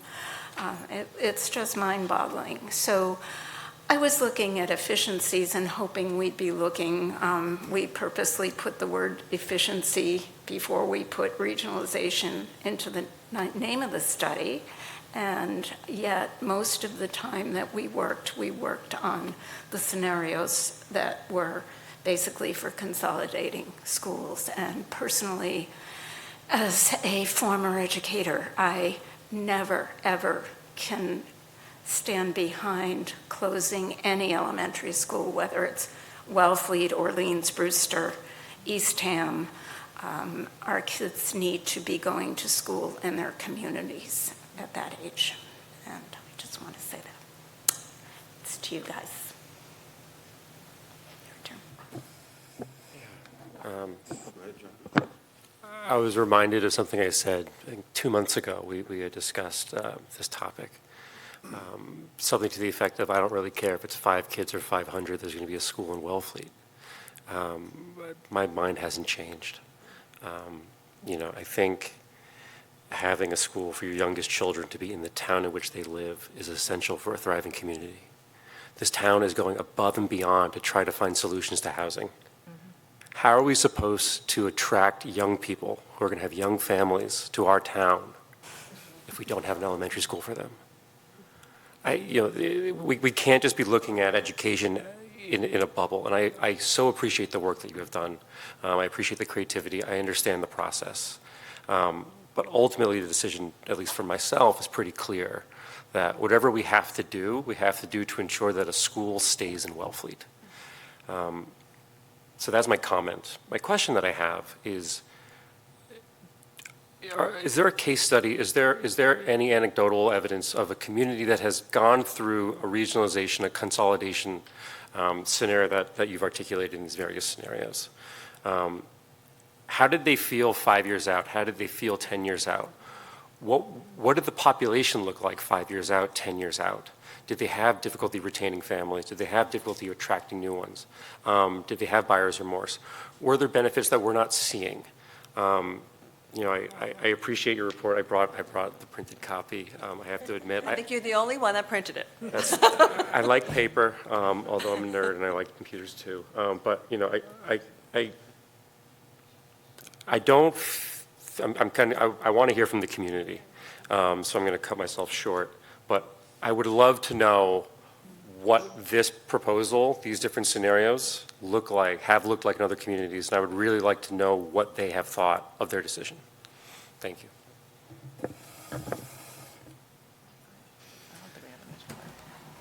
To be honest, we are at a unique time in terms of education nationally. This problem is not unique to Nauset. Is this on? Okay. Not unique to Nauset, not unique to Cape, not unique to Massachusetts. I think what we're seeing across the board, and so I would say it's a nascent set of work in terms of what that looks like, is the birth rates are declining. The ages at which people are having families are changing pretty dramatically. And so when you start looking at that, one of the questions that we don't know in sort of a lot of our work is whether or not that bubble is going to change, right? When you look back 20 years, it's something like the number of children being born to individuals under 25 has decreased 70%. The number of children being born to people over 40 is increased 70%. So are we in a strange lull as a population and as a society that it will sort of catch up? It probably will never catch up to the same amount because with those sort of later births also means people aren't having 3 and 4 children at the same rate. And so across the country, there are many school districts that are sort of facing this decision.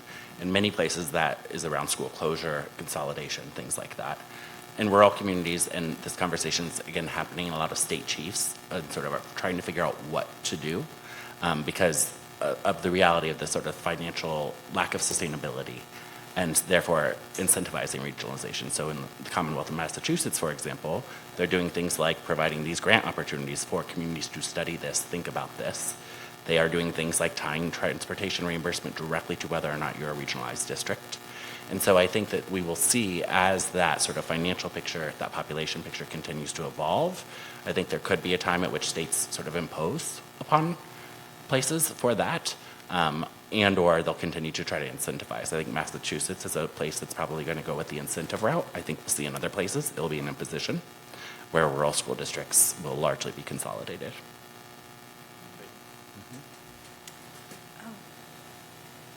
guess I'll make a comment before you go there. No, go for it, yeah. Okay, so, we moved here and my daughter entered the fifth grade. And she repeated that she went from a private school to Wellfleet, and it really kind of saved her life. I mean, it was a much better curriculum. It was much more hands-on. It did have a small classroom, so they were able to really focus on her math skills, which were being taught in a very odd way, and even I would never have been able to figure it out if I were her. And and I loved the atmosphere of the school. The teachers, you knew them, they were in your neighborhood. You just felt like your kid was being looked after well. So I was just recently listening to a radio program, and in there it came out how back in the late 50s and 60s, Sputnik came and, the United States went crazy, like, oh my God, they're going to beat us. So they invested a lot of money in schools.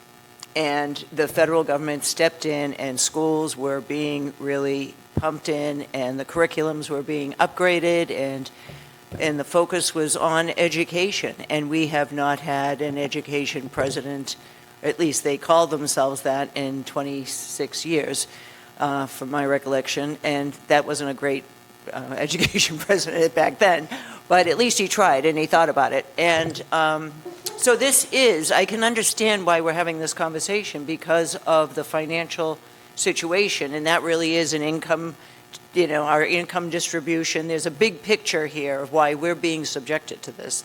But, so it does count to vote, but I understand it. I think it's a good thing for us to go through. We get to appreciate what we have more, and how can we make it better, and how can we make it work.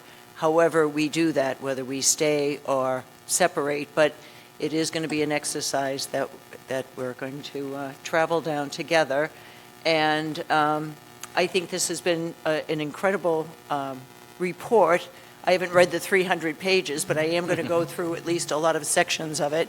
And I look forward to how it's going to come out. I don't think there's any ill will here. I think that this is a good opportunity to really assess where we are and what the future will hold. So, I also just want to thank everyone here for all their work, Tom and Barbara for putting in the time and going through those arduous meetings and coming out friendly. So, thank you. Thank you. So we're happy to take questions, comments from Jill.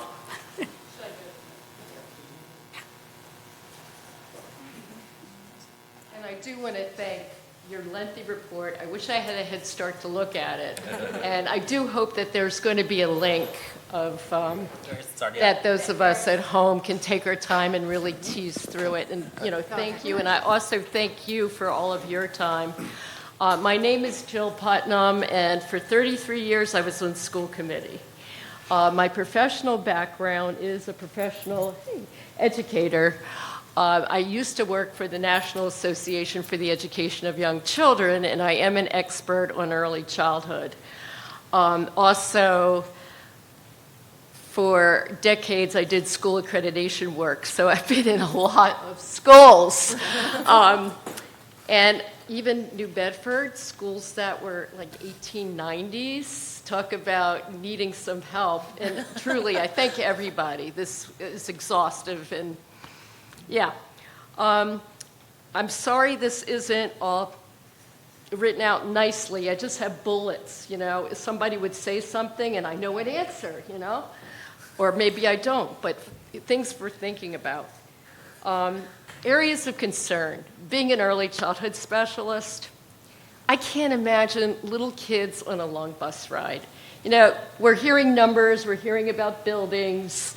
These are people, little beings, that are emotionally, physically, cognitively, socially vulnerable.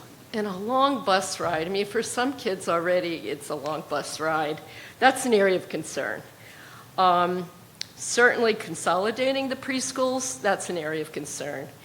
As an early childhood specialist, as well as our wonderful principal and our curriculum, we meet the needs of our children, so it's not a template.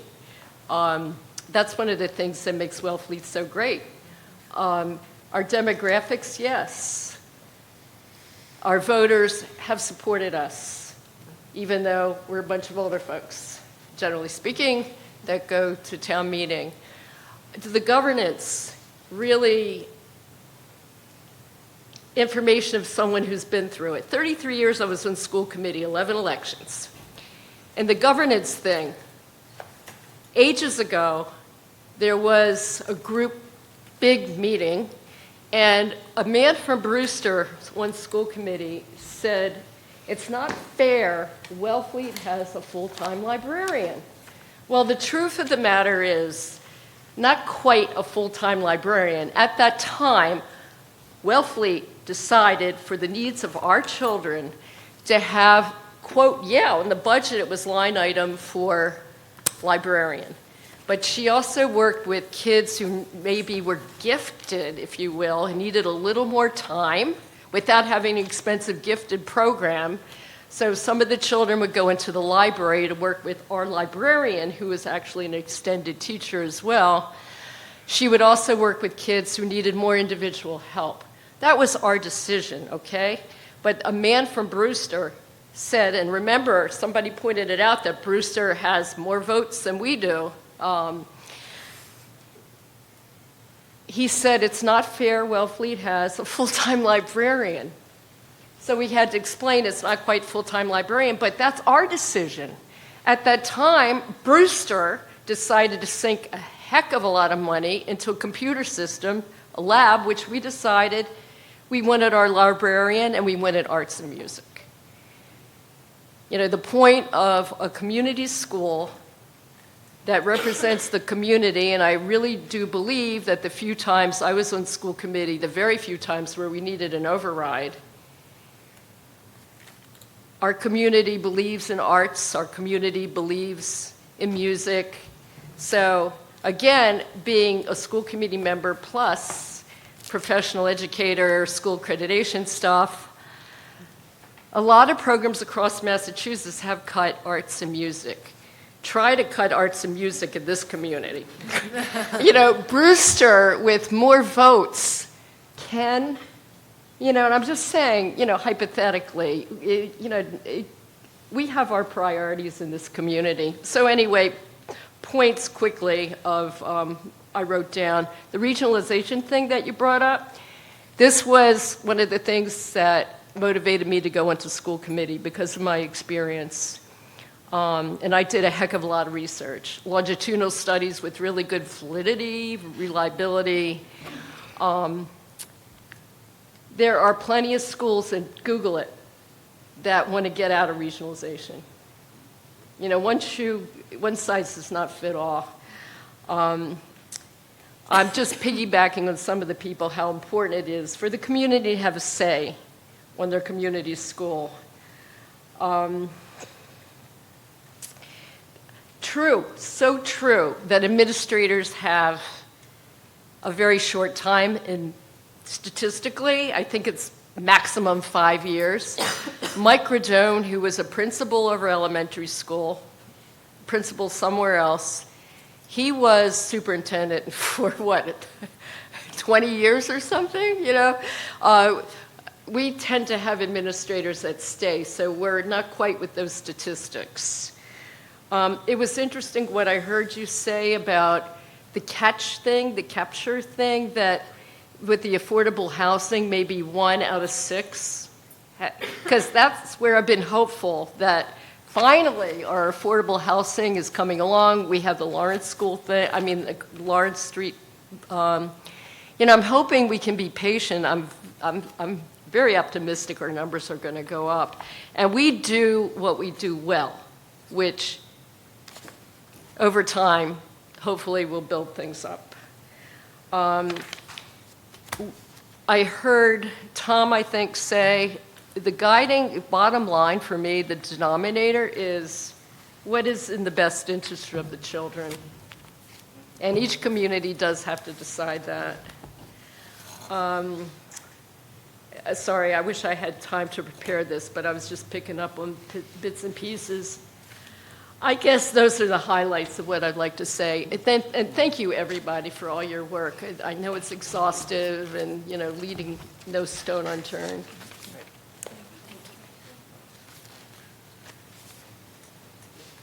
Anyone else? Come on up.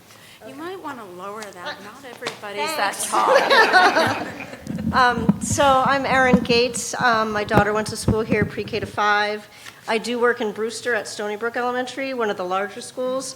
My question is, Stony Brook has a lot of the regional programs, the integrated preschool, the SAIL programs. Eddy School also has the regional SAIL program. Why, and I heard you say that they're going to stay in Brewster. So why is the SAIL program going to stay in the town that has the most students, where we can bring it back to like Eastham, Orleans, Wellfleet?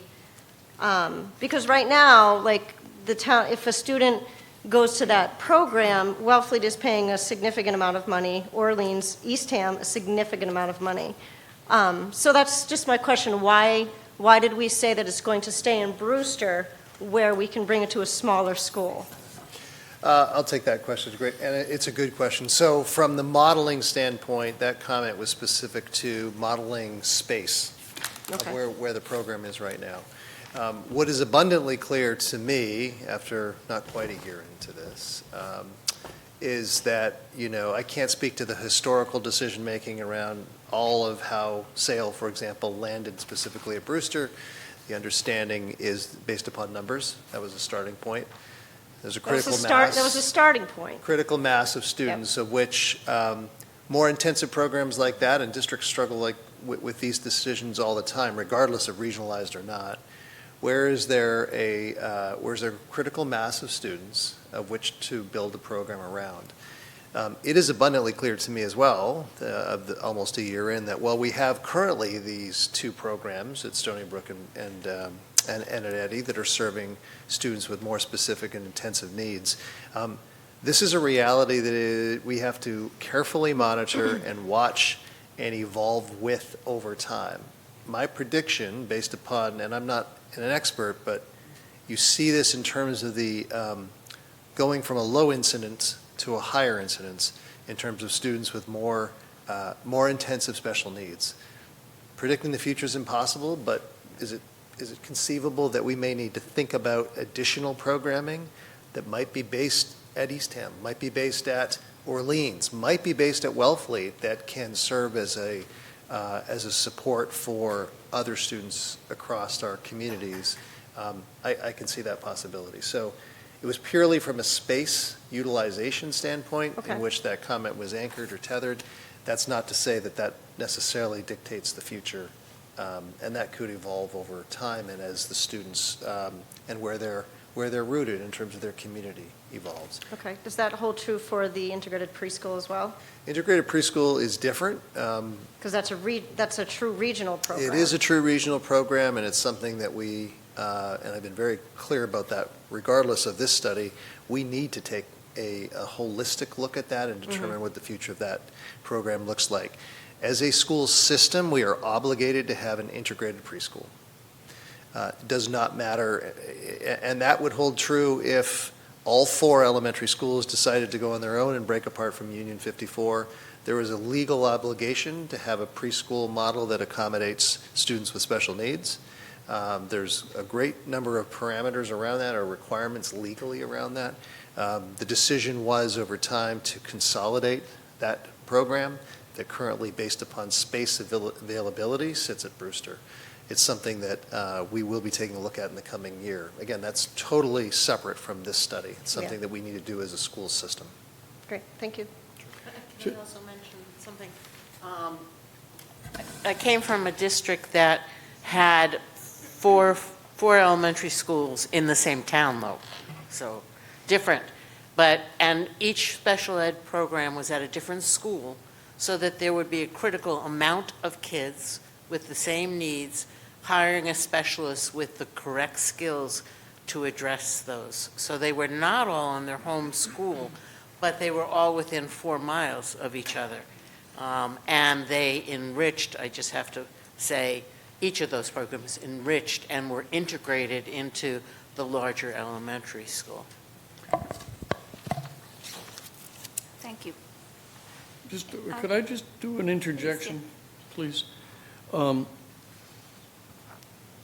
Got a census on Lawrence Hill today. And I've taken it from age 11 back to age 1. Because after age 11, you're into, 6th grade or whatever, or 7th grade, or as it may be. There are 17 children between the ages of 1 and 11 that have moved in to Lawrence Hill, that are currently in Lawrence Hill. I do not know if some of those were from town and they transitioned over. I don't know that demographic. And there's 7 more that are moving, and we don't know the ages yet. So I just wanted to thank Ann Schiffenhaus for pulling this together for me today. So, Thank you. Questions, comments? Hey, Michael DeVasto. I was on the select board when this regionalization came to us, and I didn't want to participate in it because it always values these tangible numbers, but it never values the intangibles. So you know which way, you know the road that it's going to go down. You know the outcome already. It's not economically the most efficient thing to do to keep Wellfleet Elementary School open. We know that. We didn't need a study to know that. But it doesn't value what it means to the community. Like, it's more emotional for me than I expected, because I grew up here and I went through that school. And I struggled when I was a kid. And it was such a good environment, and it still is. And I just don't think that taking that school out of this town and closing it will be detrimental to the community. That's the way I feel about it. But also, I'd just like to echo what Tom said. You close a school, you still have a building to maintain. Right. And this town is not very good at figuring out what to do with buildings that have been abandoned. I don't know if you guys noticed that. Like, there was the Head Start building that was there for about 40 years before they finally demolished it for to put the housing up. But like, the cost doesn't go away just because you close a school. It has to change use, and that costs money too. And so, you can't just add up the numbers and say, well, these are the numbers, and so this makes sense. There's more to it than that. So. It's done all corporations. And Thank you, Mike. Other questions or comments? homogenized. My name's Elspeth Hay. I am a parent of a 5th grader at Wellfleet Elementary and also an 8th grader at Nauset Regional Middle School. And I was very surprised to see when my 6th grader started going to the middle school that her bus was late for school every day for the first long part of 6th grade. And I called the school frequently, and I got notices almost every day that my kid was being late for school, and they would say, oh, well, that's because they're from Wellfleet. And so while some of those issues have been resolved, I think that speaks to what can happen with regionalization. And it's not all bad. There's good parts to regionalization too, especially as they get older, and I understand that. But I can't imagine having a kindergartner and sending them on the bus to Brewster or Orleans. I don't know if you've seen a kindergartner recently, but some of them are like this big, and their backpacks go down below their butts. So I am strongly against regionalization.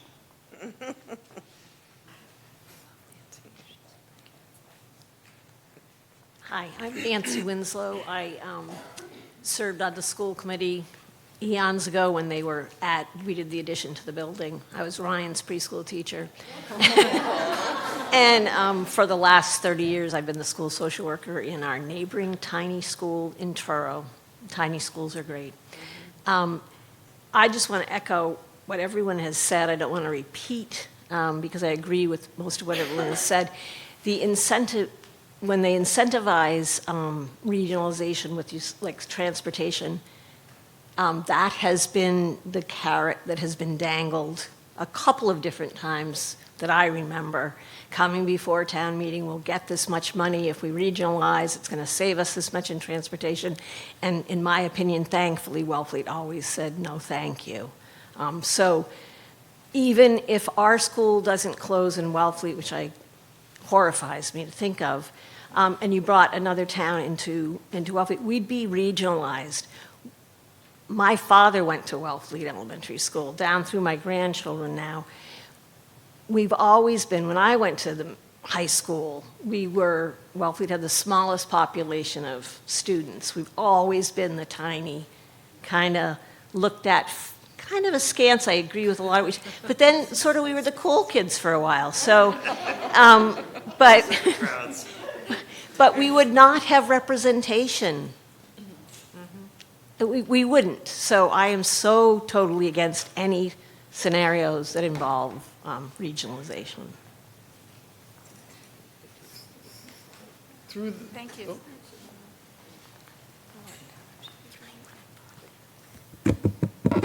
Hello there. My name is Cindy Kelb. My 3 children went through Wellfleet Elementary. No Nancy. My children. But anyway, all 3 of my children are so amazing. They received such love and caring and personalization. Now my granddaughter has it. It's just, she goes to school and I'm the grandma, but I could be relaxed. I know she's well taken care of. I know people love her. They take the extra time that the children need to thrive later in life.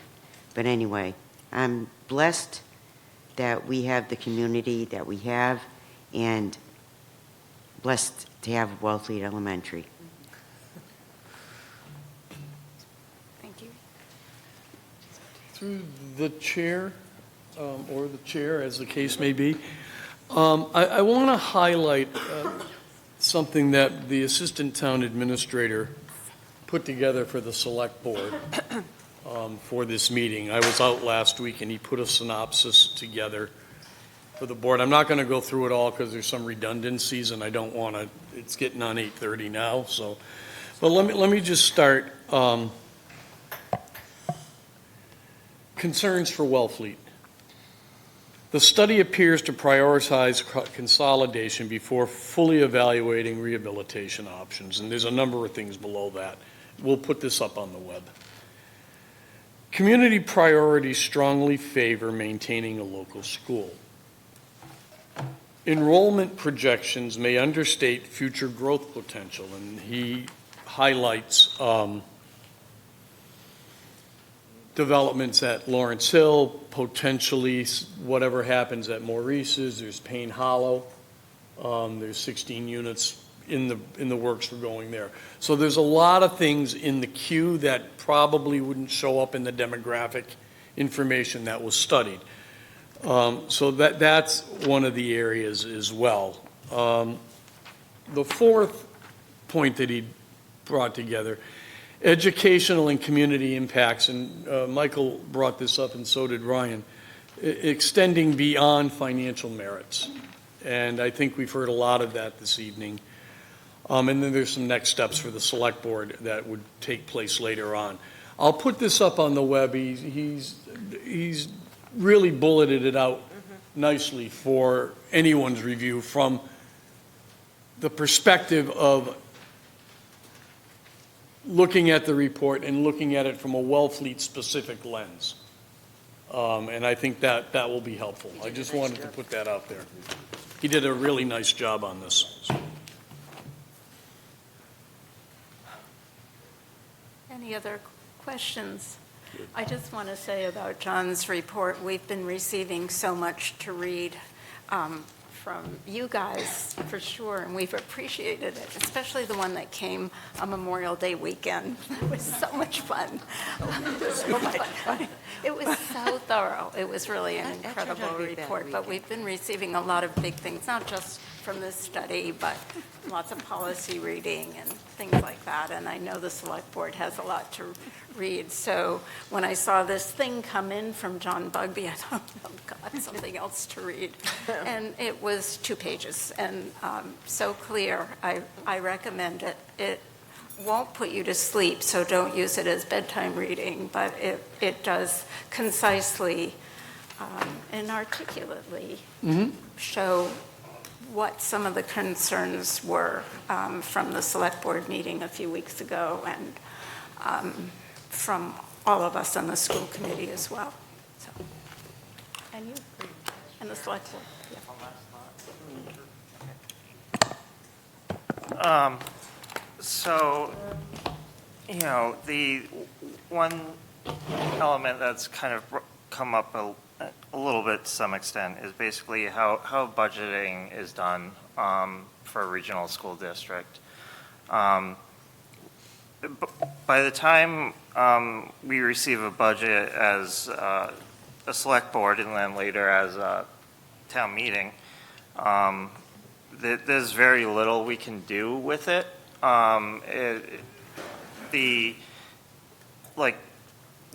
We can't say, oh, we don't necessarily agree with this cut here or the elimination of something or the addition of something that we might not be on board with. The elementary schools are a little different because they remain locally controlled. But, I mean, Chris Easley is fantastic. But like, you know, by the time that townspeople can start to weigh in on things and basically have these budgets to us, I mean, sometimes our warrant is literally closing, like right then. There's very little opportunity of change or modification. And, you know, I just think, even if it's not necessarily always used, but having that ability to do changes and modifications throughout, and also for the, even like town meeting could amend a budget on a local, but a regional is entirely different animal. And if town meeting amends a budget that is a regional school district budget, it's super complicated, but basically disapproves the budget as a town, and then you have to figure that out, which is not fun. But, you know, it basically, you know, originally Nauset School District was 3 towns. It was Wellfleet, Eastham, and Orleans. And, you know, I've seen some of the undercurrents of what things certain towns with larger school populations have prioritized, and that does make me concerned.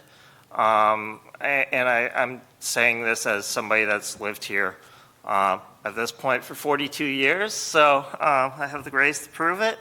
But, you know, I've just seen, like, Brewster has for decades wanted to close one of their elementary schools.